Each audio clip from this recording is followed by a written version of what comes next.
Well, hi there. This is part 3, and a lot has happened since we gathered the last time. And I wanted to show you not everything goes well when you're quilting, and I have to be honest about it and tell you when I make mistakes, or when, in this case, the lady cutting my fabric.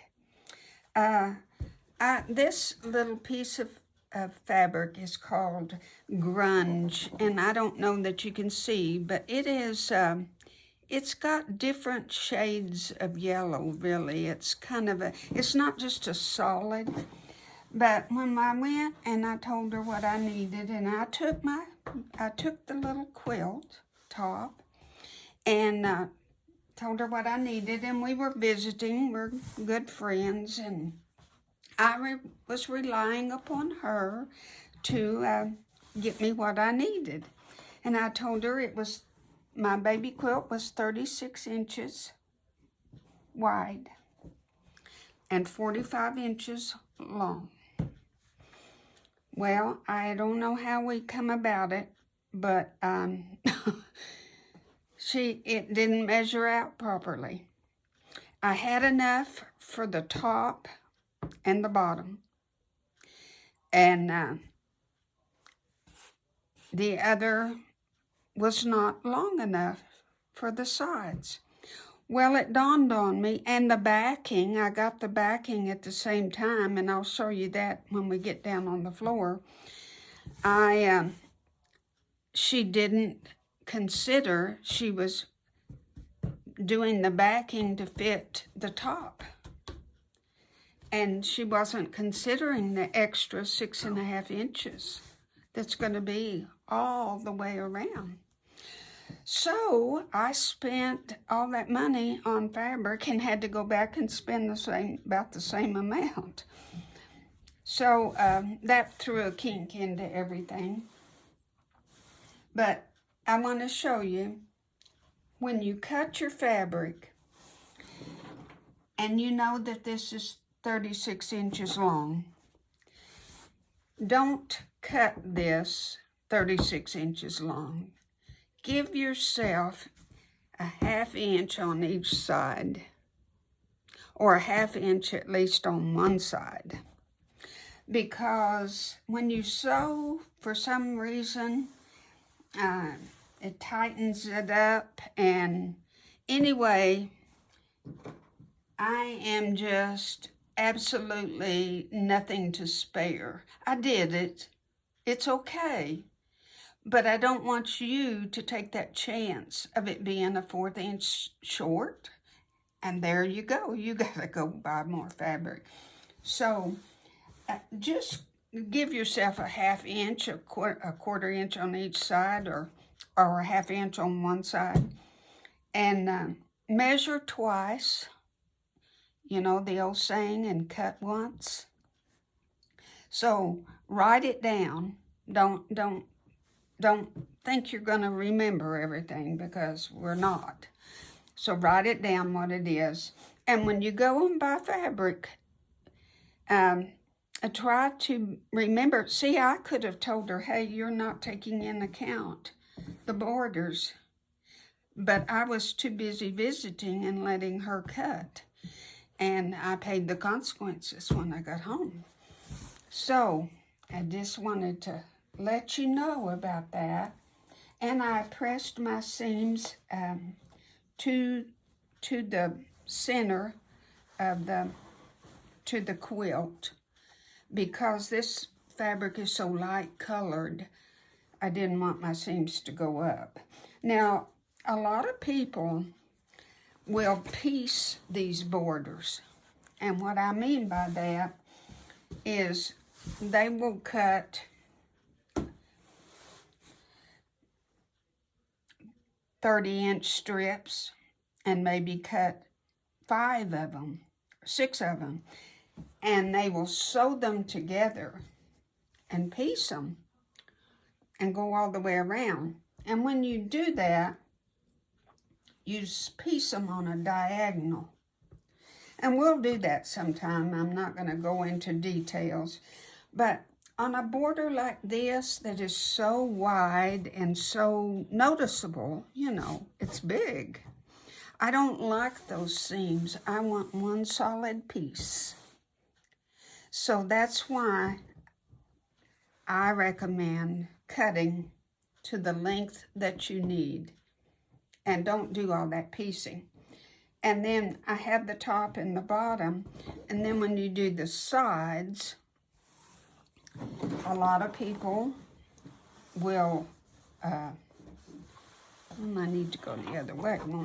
A lot of people will miter their sides over here when they put their other strip on, and they miter them and make a pretty diagonal.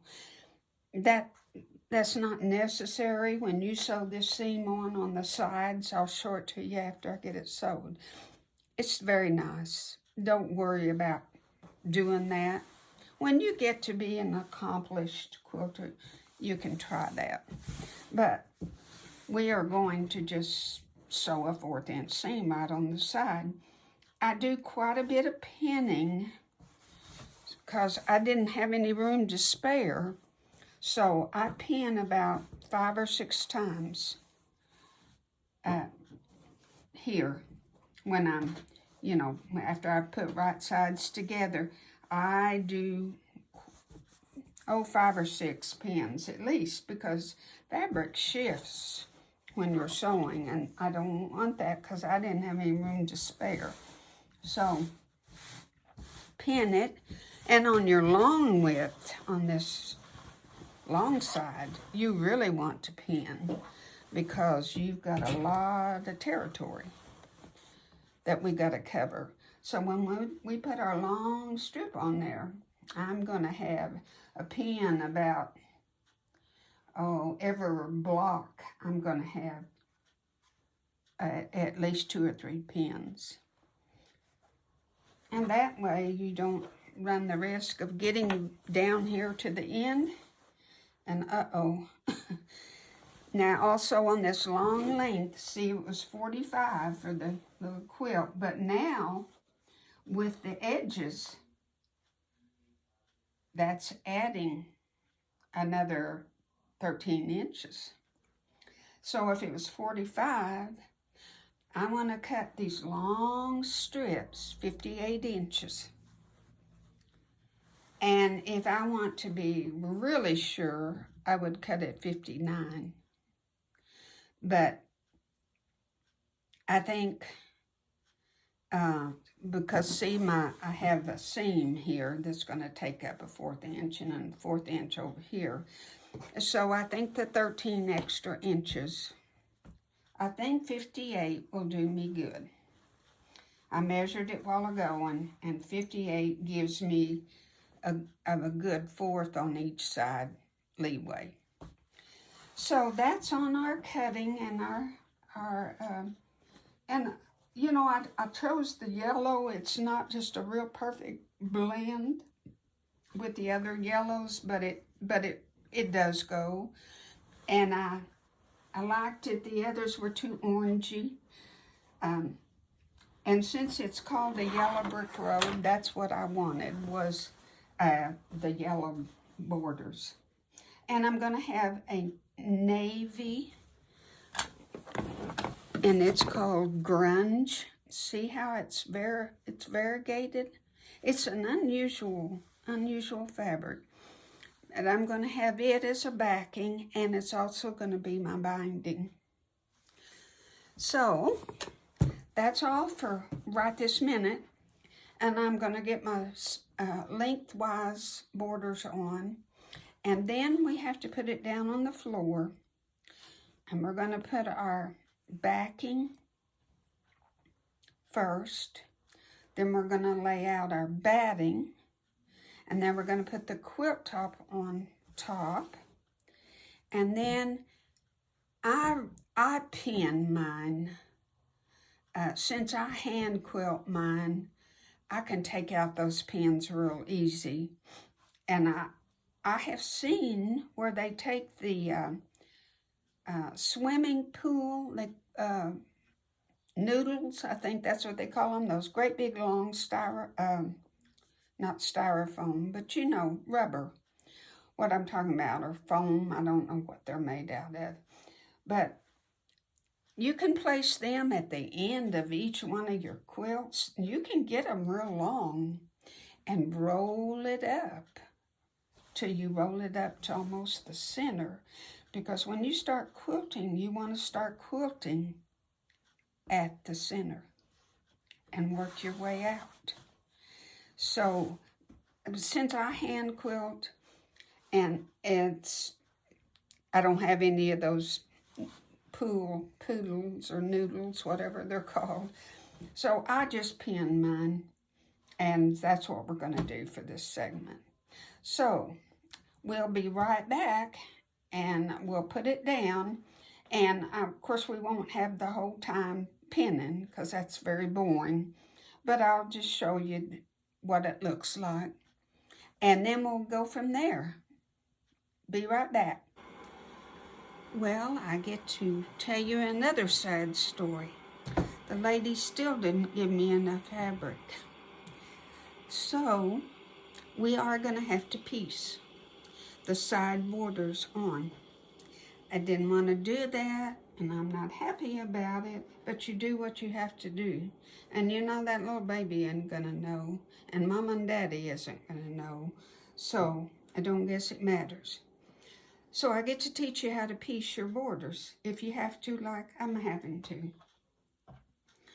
I've got two great big long pieces of fabric. I probably got 80 inches here, but I have to piece them together in order to get my 58.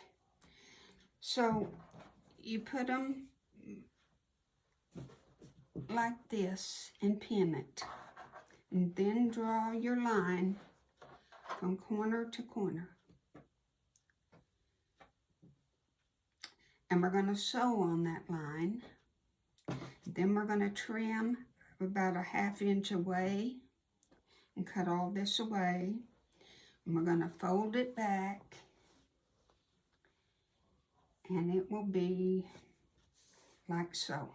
Of course, this underneath here is not going to be there. It'll be the same layers of fabric. And that's what piecing is. You're going to have that seam across there. I'm going to put it in the middle because I think it's better to do that than have it 3/4 of the way down or 3/4 of the way up or whatever. So I'm going to sew this and get it sewed together. And then I'm going to spread it out and put this in the middle. And I'm going to cut my 58 inches. Such a long way around the story, but it's good for you to know, and you'll know what to do when you piece it. Now, when you do your binding, this is what you do with your binding. You cut so many strips, and you piece them together, and that's how you do binding. So you needed to know this one way or the other. So I'm going to sew this, cut out my 58 inches, do it on the other side. Then I'm going to sew it on. And finally, we're going to have our top all put together with our borders. Be right back. Well, here we are. I have it placed down on the floor. And I didn't do what the previously said on the video. I did not put the backing and the batting and the quilt top down to show you how to pin it because of the fact that I don't have enough of the backing cut. I have 2 different batches after I went back. So I'm going to have to piece my backing, and what I'm going to do is do it in 3 pieces. Now, that's a normal procedure. People do that a lot. And you know, backing fabric comes in 108-inch fabric, but I don't have any of that. So I have to piece my backing, and so that's going to be another segment. So I just wanted to show you what it looks like with the borders on finally, praise the Lord. And if you notice, there's our seam there, but you know, after it's quilted and put together, that seam's just going to disappear. It really doesn't matter. So I want to review real fast with you. The original little quilt top before the borders are put on is 36 by 45 inches long, approximately, give or take. Yours might be a little different, but it's close to that.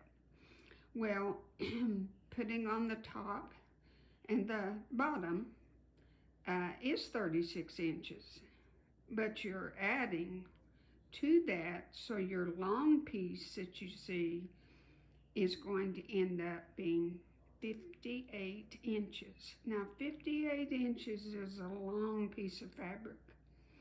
And you know, really, after I pieced it, I think it's better for the sides that we did piece it, because 58 inches is long and it can get stretched, and it's okay. Excuse me. It's okay that it's pieced. It's no big deal. So just remember, write your figures down. And when you go to the store, you be sure that that person that cuts your fabric is considering that additional top and bottom piece when they cut your fabric. For that great big long piece, I would get 2 yards. And because, see, I pieced it in the middle, and you're losing about 5 inches when you sew that diagonal seam. I know that doesn't seem possible, but you are. So I had 2 yards of fabric, and I sewed them together in the middle, and then I folded it, put my seam in the middle, on each side in the middle, and then I cut out 58 inches. And yes, I wasted some fabric, but that's just the best thing to do. Cover your tracks. So I hope this hasn't been too confusing, and I think Connie is making this with us, and I hope that I haven't confused, and I'm proud of her for trying this, and I see we have lots of views, so maybe we're getting people that are trying it. I hope so. So that's all for today, and then the next time I'll show you how I pieced my backing, and then we'll put everything together and we'll pin it. So that's all for today, and good luck, and I wish you well. Thank you.